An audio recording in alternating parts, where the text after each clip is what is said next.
Hello मेरी students, I hope so कि आप लोग सब बढ़िया होंगे। आज के माइंड मैप सीरीज़ में हम लोग पढ़ने वाले हैं ज्योमेट्री में बेसिकली मैं आपको जितने भी थ्योरम्स हैं उन सारे का जो हेडिंग्स आप कह सकते हो या टाइटल कह सकते हो वो मैं यहाँ पे लिस्ट डाउन कर दे रहा हूँ, ताकि जब आप देखो इस माइंड मैप को तो आपको एक बार आइडिया लग जाए कि कौन कौन से थ्योरम में आपको क्या क्या चीज़ प्रूव करने के लिए दिया गया है। राइट, तो सारा का सारा थ्योरम आप एक तरीके से समझ सकते हो कि एक जगह पे प्लेस्ड है, आपको जस्ट देखना है जहाँ से आपको आइडिया लग जाएगा कि कौन कौन सा थ्योरम आपको याद है अभी कैसे प्रूव होगा, और कौन कौन सा थ्योरम आपको एक बारी वापस से देख लेना चाहिए कि हाँ ये वाला थ्योरम जो है वो मैं थोड़ा सा भूल रहा हूँ। ठीक है, तो सारा का सारा थ्योरम का यहाँ पे मैं कह सकता हूँ टाइटल या हेडिंग मैंने लिस्ट कर दिया है, किस चैप्टर से कौन सा है वो भी यहाँ पे मैंने पॉइंट आउट कर दिया है।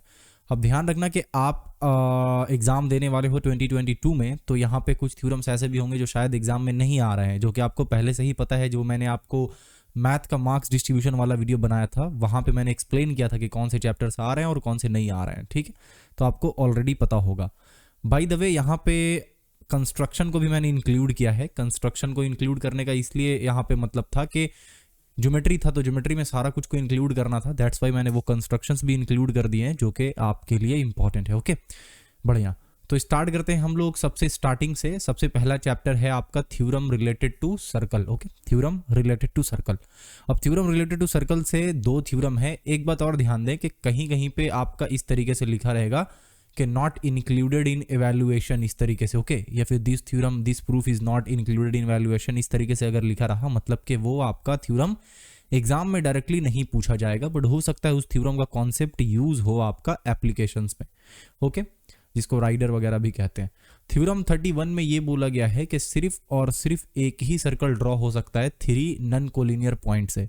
यानी कि अगर 3 पॉइंट्स है, ओके, 3 नॉन कोलिनियर पॉइंट्स है, तो उससे सिर्फ और सिर्फ एक ही आपका सर्कल जो है वो ड्रॉ किया जा सकता है। ये यहाँ पे प्रूव करना है आपको। ठीक है, किस तरीके से प्रूव होगा, क्या होगा, नहीं होगा, ये मैंने आपको ऑलरेडी एक्सप्लेन कर दिया है, और इसके ऊपर पूरा का पूरा सीरीज मैंने डाल रखा है। थ्योरम सीरीज के अंदर जितना सारा थ्योरम है सारा का सारा मैंने प्रूफ कर दिया है। ओके, अगर आप यूट्यूब पे देखना चाह रहे हो तो आप जस्ट सर्च करो थ्योरम सीरीज बाय कॉन्सेप्टर, आपको सारा थ्योरम मिल जाएगा। जिस भी थ्योरम में कंफ्यूजन है वो थ्योरम आप एक बार देख लेना। ओके, बढ़िया। थ्योरम नंबर 32 में आपको क्या प्रूफ करना है कि एक्सेप्ट डायमीटर, यानी डायमीटर के अलावा perpendicular drawn on any chord from the centre of a circle bisects the cord.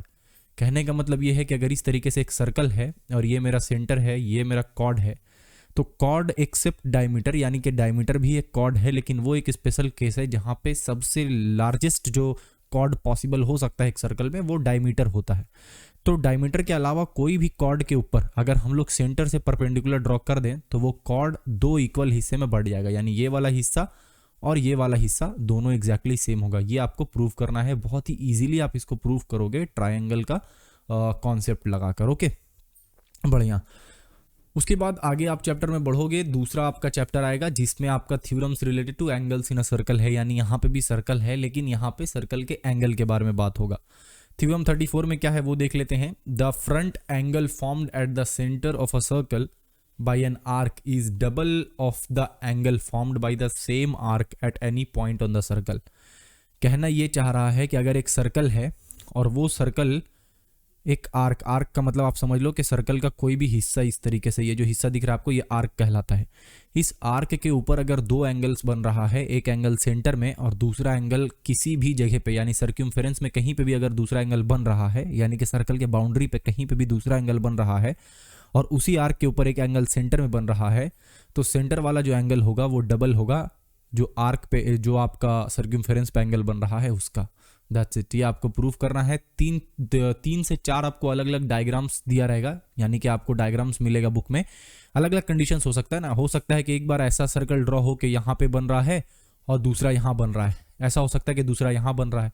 एक और पॉसिबल तरीका ये भी है, मतलब अलग अलग पॉसिबल तरीका हो सकता है इस चीज़ का। ओके, तो वही अलग अलग डायग्राम्स के थ्रू आपको ये वाला थ्योरम दिखाया जाएगा और सारा में लगभग एग्जैक्ट सेम ही चीज़ रहेगा। थोड़ा बहुत हल्का सा डायग्राम के हिसाब से अगर चेंजेस है तो उसको आप एक बार अच्छे से नोटिस कर लेना। थ्योरम नंबर 35 क्या है उसको समझते हैं। थ्योरम नंबर 35 में ये बोला जाएगा कि angles in the segment of a circle are equal, यानी कि सेम सेगमेंट में जो एंगल होगा वो इक्वल होगा। कहने का मतलब ये है कि अगर हमारा ये मान लो एक सेगमेंट है, इस तरीके से एक सेगमेंट है, तो इस सेगमेंट के अंदर मैं जो भी एंगल बनाऊंगा वो हमारा इक्वल होगा, यानी ये एंगल और ये एंगल एक दूसरे के बराबर होना चाहिए। इसी तरीके से एक और एंगल मैं बना दूं तो ये एंगल ये एंगल ये एंगल तीनों एक तीसरे के बराबर होने चाहिए। यहीं पे एक और एंगल मैं अगर इसी के ऊपर बना दूं तो ये एंगल, यानी कि किसी भी सेगमेंट के ऊपर, ये एक सेगमेंट है, इस सेगमेंट के ऊपर जो भी एंगल मैं बनाऊंगा वो सारा का सारा एंगल एक दूसरे के बराबर होगा। ये आपको प्रूव करना है। इजीली ये आप प्रूव कर पाओगे अगर आप थ्योरम नंबर 34 को अच्छे से आपने समझ लिया है तो। आफ्टर दैट है थ्योरम नंबर 36। बोला ये गया है इसमें, मतलब पूछा ये गया है कि अगर एक लाइन सेगमेंट ज्वाइन कर रहा है दो पॉइंट को, subtend equal angles at two other points on the same side of it, then 4 points are concyclic. क्या कह रहा है कि if a line segment joining 2 points subtends equal angles at two other points on the same side of it, then 4 points are concyclic। यानी कि कुछ इस तरीके से आप समझो कि ये आपका इस तरीके से अगर 4 पॉइंट है, एग्जैक्ट देखिए क्या पूछा गया कि एक लाइन सेगमेंट ज्वाइन कर रहा है दो पॉइंट को, ठीक है, सबटेंड करेगा इक्वल एंगल, यानी कि मान लो ये हमारा लाइन सेगमेंट है, ये एक पॉइंट है, ये एक पॉइंट है, ये लाइन सेगमेंट इस दोनों पॉइंट को ऐसे ज्वाइन कर रहा है, एक इधर कर रहा है ज्वाइन और दूसरा इधर कर रहा है ज्वाइन, ठीक है। और ये दोनों एंगल अगर इक्वल है तो ये जो चारों पॉइंट्स है, ये पॉइंट्स आपका कॉनसाइक्लिक है, यानी ये चारों पॉइंट एक ही सर्कल पे लाई करने वाला है। ओके, फंडा आप अगर इसका देखोगे तो जस्ट आपका वही इस वाले 35 के ही जस्ट रिवर्स वाला है। 35 में हमने क्या देखा कि ऐसा हमें ड्रॉ करना है और प्रूफ करना है कि ये दोनों एंगल सेम है, लेकिन 36 में हम लोगों को पहले से बता दिया गया है कि ये दोनों एंगल सेम है और प्रूव ये करना है कि ये जो पॉइंट्स है चारों, ये चारों का चारों लाई करेगा आपका सर्कल के सर्क्यूमफेरेंस पे, ठीक है। तो जो भी यहाँ पे आप प्रूव करोगे थ्योरम 34 अगर अच्छे से आपने समझ लिया तो 35 भी हो जाएगा, 36 भी हो जाएगा। और उसके बाद एक और थ्योरम है 37, ये इंपॉर्टेंट है, आ भी चुका है। ओके, तो ये थ्योरम भी एग्जैक्टली 34 अगर आप समझ गए तो हो जाएगा। इसमें ये बोला है कि angles in a semi circle is a right angle, यानी कि अगर एक सेमी सर्कल के ऊपर अगर एक एंगल बन रहा है इस तरीके से तो वो राइट एंगल होगा, यानी ये एंगल जो है वो 90 डिग्री होगा। तो इसको उसी कॉन्सेप्ट से यूज करेंगे, यानी थ्योरम 34 में आपने क्या पढ़ा था कि अगर सेम आर्क के ऊपर दो एंगल बन रहा है, एक सेंटर के ऊपर और एक सर्कमफेरेंस के ऊपर, तो सेंटर वाला एंगल जो है वो सर्कमफेरेंस के डबल होगा। तो यहाँ पे जो सेंटर पे देखेंगे आप एंगल कितना बन रहा है, 180 डिग्री बन रहा है। तो क्योंकि सेंटर पे 180 डिग्री बन रहा है तो सर्कमफेरेंस वाला उसका आधा होगा, यानी कि 90 डिग्री होगा। तो ये भी आपका थ्योरम नंबर 34 अगर आप अच्छे से समझ लेते हो तो आपका इस चैप्टर का सारा थ्योरम आप इजीली कर पाओगे। ओके, आगे बढ़ते हैं। Theorem related to tangent in a circle, ठीक है। इससे पहले शायद आपका क्वाड्रिलैटरल वाला है, तो पहले क्वाड्रिलैटरल ही हम लोग देख लेते हैं। थ्योरम्स रिलेटेड टू क्वाड्रिलैटरल, इसमें बस एक थ्योरम आप अच्छे से ध्यान रखना कि the opposite angle of a circle are supplementary, ठीक है। The opposite angle of a circle are supplementary, the opposite angle of a circle are supplementary. यहाँ पे कुछ ना कुछ एरर मुझे दिख रहा है, साइक्लिक क्वाड्रिलैटरल होगा, ठीक है ना। The opposite angles of a cyclic quadrilateral are supplementary, मैं इसको मॉडिफाई कर दूंगा अच्छे से। कहने का मतलब ये है कि अगर एक इस तरीके से क्वाड्रिलैटरल है और उसका चारों पॉइंट सर्कल के सर्कमफेरेंस को टच कर रहा है, तो जो उसका अपोजिट एंगल्स होगा उन दोनों का जो सम होगा, यानी मान लो ये ए है और ये आपका सी है, तो जो angle A plus angle C होगा वो हमारा सप्लीमेंट्री होगा, यानी 180 डिग्री के बराबर होगा। बस यही चीज आपको प्रूव करना है। ओके, यहाँ पे जो नीचे एरर है, यानी कि the opposite angles of a cyclic quadrilateral are supplementary, ये होना चाहिए। वो मैं आपको जब ऐप में आप जाइएगा, डाउनलोड कीजिएगा माइंड मैप को, तो वहाँ पे मैं इसको मॉडिफाई करके करेक्ट कर दूंगा। ओके, बढ़िया।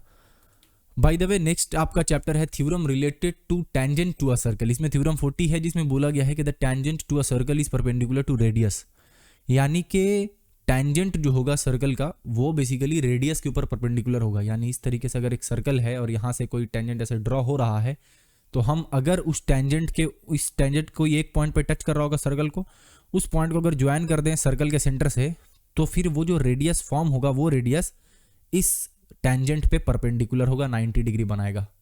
ये आपको प्रूव करना है। अगेन ये भी प्रूव होगा आपका ट्रायंगल के प्रॉपर्टी से। जब आपको अगर पहले आपने पढ़ रखा है तो मेरे बात को आप ध्यान लगाकर अगर सोच रहे हो तो आपको समझ आ रहा होगा कि एग्जैक्टली भैया किस बारे में बात कर रहे हैं।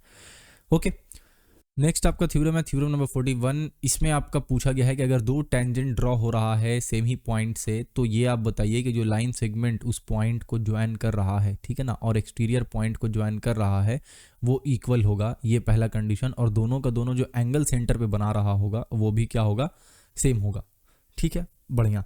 तो ये बेसिकली आपका थ्योरम नंबर 41 है। फिर से एक बार इसको पढ़ लीजिए कि if two tangents are drawn to a circle from a point outside it, then the line segment joining the point of contacts and the exterior point are equal, okay, and they subtend equal angles at the center। यानी कि अगर कुछ इस तरीके से बन रहा है, ऐसा बन रहा है, ठीक है, तो एक यहाँ टच कर रहा होगा, एक यहाँ टच कर रहा होगा, तो आपको क्या प्रूव करना है कि ये जो सेंटर पे एंगल बना रहा है, ये एंगल और ये एंगल एक दूसरे के बराबर होगा, पहला चीज। दूसरा चीज, ये वाला और ये वाला, ये दोनों एक दूसरे के बराबर होगा। तो ये आपको थ्योरम नंबर 41 में 41 में प्रूफ करना है। कैसे प्रूफ करना है, क्या होगा नहीं होगा, मैंने आपको पहले ही इसको डिटेल में बता रखा है। थ्योरम 42 में क्या है कि if to circles touch each other, their point of contact will lie on the line segment joining two circles.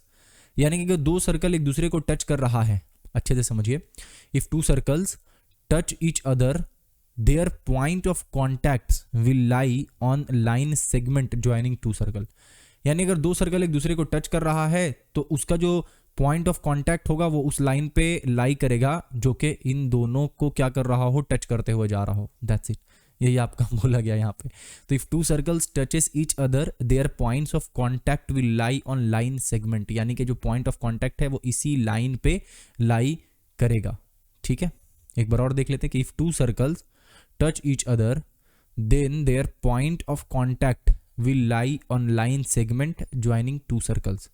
यानी वो लाइन सेगमेंट पे लाई करेगा जो कि इन दोनों सर्कल को क्या कर रहा है, ज्वाइन कर रहा है। ओके, बढ़िया। तो ये हो गया आपका थ्योरम 42 कि अगर दो सर्कल्स एक दूसरे को टच कर रहा है, दो कंडीशन हो सकता है, या तो दोनों सर्कल इस तरीके से एक दूसरे को टच कर रहा होगा, या तो दोनों सर्कल इस तरीके से एक दूसरे को टच कर रहा होगा। दोनों ही केस में एक बात बोला गया है कि अगर दो सर्कल एक दूसरे को टच कर रहा है तो जो पॉइंट ऑफ कांटेक्ट होगा वो लाई करेगा उस लाइन सेगमेंट के ऊपर जो कि इन दोनों के सेंटर्स को ज्वाइन कर रहा हो, ठीक है। यानी कि मान लो ये आपका एक सेंटर है, ये इसका दूसरा सेंटर है, तो इन दोनों के सेंटर को ज्वाइन करने वाला ये एक लाइन सेगमेंट है। तो जो इसका पॉइंट ऑफ कांटेक्ट होगा, ठीक है ना, ये जो पॉइंट ऑफ कांटेक्ट यहाँ पे है, ये एग्जैक्टली मतलब कि दोनों सर्कल जिस जगह पे एक दूसरे को टच कर रहा है वहां पे एक पॉइंट बन रहा होगा, वो पॉइंट, ये जो लाइन बना है एक दूसरे के सेंटर को कनेक्ट करने वाला, उसी लाइन के ऊपर लाई करेगा। ये आपको प्रूव करना है थ्योरम नंबर 42 में। ओके, ये वाला थ्योरम थोड़ा सा आप कॉम्प्लिकेटेड कह सकते हो, उतना भी ज़्यादा नहीं, लेकिन हाँ थोड़ा सा इसमें आपको समझना पड़ेगा। बाय द वे इसको भी मैंने एक्सप्लेन कर दिया है।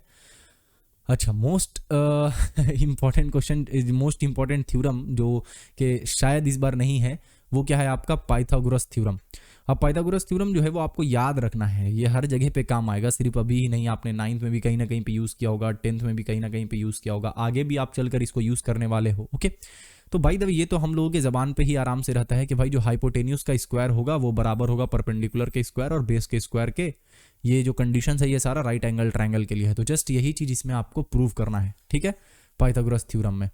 इसके बाद आपका है इनवर्स पाइथागोरस थ्योरम, तो वो तो भाई यहाँ पे मैंने इंक्लूड नहीं किया है क्योंकि वो इनवर्स पाइथागोरस थ्योरम या जस्ट उसके अपोजिट वाला बात होगा कि अगर आपका जो है H square is equals to P square plus B square है, तो आप बताओ कि वो जो ट्राइंगल है वो राइट एंगल ट्राइंगल है।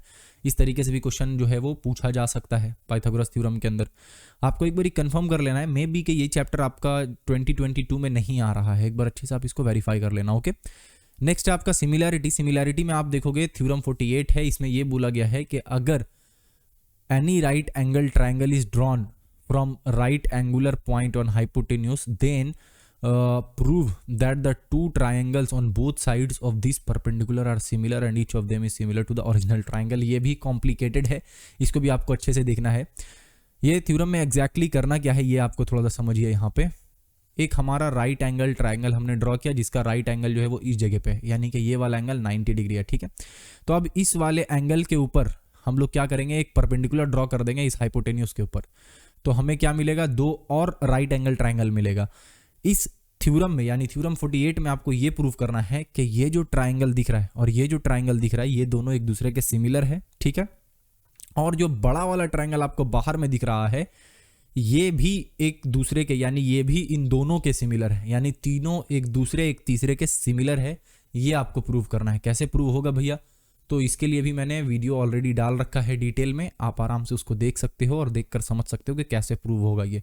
ओके, नेक्स्ट पोर्शन आपका है कंस्ट्रक्शन का। कंस्ट्रक्शन में आपका सर्क्यूम सर्कल ऑफ ट्रायंगल है, इन सर्कल ऑफ ट्रायंगल है, टेंजेंट टू अ सर्कल है, जिसमें कि मैंने सर्क्यूम सर्कल जो है वो शायद कवर अप किया है, बाकी ये सारा अभी तक मैं कवर नहीं कर पा रहा हूँ। डिटर्मिनेशन ऑफ मीन प्रोपोर्शन है। ये कुछ आपको कंस्ट्रक्शन है जो कि करके जाना है अच्छे से, क्योंकि कंस्ट्रक्शन से डायरेक्टली 5 मार्क्स का क्वेश्चन उठा के आपको दे देता है। तो अगर आपने कंस्ट्रक्शन अच्छे से प्रैक्टिस कर रखा है तो आराम से आप इसको कर पाओगे और 99.9% चांस होगा कि आप इसको करेक्ट ही करके आओगे। बाकी सब में तो थोड़ा हो सकता है इधर उधर आपसे गलती हो जाए, न्यूमेरिकल चीज़ है, लेकिन कंस्ट्रक्शन अगर आपने करके गए तो इसमें गलती नहीं हो पाएगा, एग्जैक्ट आप उसको कर पाओगे। ओके, तो ये सारा का सारा पोर्शन है ज्योमेट्री के अंदर जो कि आपको अच्छे से दिमाग में रख कर जाना है। अगर ये जो आपका सिर्फ स्लाइड में जो चीज़ आपको दिख रहा है यहाँ पे माइंड मैप के अंदर, इस कॉन्सेप्ट को ही अगर अच्छे से आप सारा कॉन्सेप्ट को समझ कर चले गए तो सिर्फ इस पोर्शन से आप आराम से जो है वो 15 मार्क्स आराम से स्कोर कर पाओगे, क्योंकि 5 मार्क्स का कंस्ट्रक्शन होगा, 5 मार्क्स का थ्योरम होगा, बाकी इस थ्योरम्स के ऊपर बेस्ड कुछ आपको 2 मार्क्स का न्यूमेरिकल्स दिखेगा एज वेल एज एक एप्लीकेशन दिखेगा। तो ये सारा चीज़ रहेगा। अगर आपको नहीं पता है कि किस चैप्टर से कितने मार्क्स का क्वेश्चन आता है, क्या पैटर्न होता है, तो इसके ऊपर मैंने पूरा एक सीरीज चलाया था जिसमें हर एक सब्जेक्ट के ऊपर, हिस्ट्री, ज्योग्राफी, लाइफ साइंस, सारे के ऊपर मैंने एक मार्क्स डिस्ट्रीब्यूशन सीरीज चलाया था जिसमें कि किस चैप्टर से कितने मार्क्स का क्वेश्चन आता है, ये सारा मैंने आपको एक्सप्लेन किया था। बाय द वे, अगर आपका मैथमेटिक्स कमजोर है और आपको लग रहा है कि भैया अब टाइम तो बचा नहीं है बट फिर भी मेरा मैथ जो है वो बहुत कमजोर है, नहीं हो पा रहा है, तो ऐसे में आप ऐप में जाकर, यानी कॉन्सेप्ट ऐप जब आप प्ले स्टोर से डाउनलोड करोगे इस माइंड मैप को डाउनलोड करने के लिए, तो आप वहाँ पे देखोगे कि हिस्ट्री का, ज्योग्राफी का, लाइफ साइंस का, सारे सब्जेक्ट्स का इंडिविजुअल कोर्सेस है एज वेल एज मैथ का भी कोर्स है। तो जिस भी सब्जेक्ट में आप वीक हो या लग रहा है कि नहीं एग्जाम में मैं 100% नहीं दे पाऊंगा उस सब्जेक्ट में,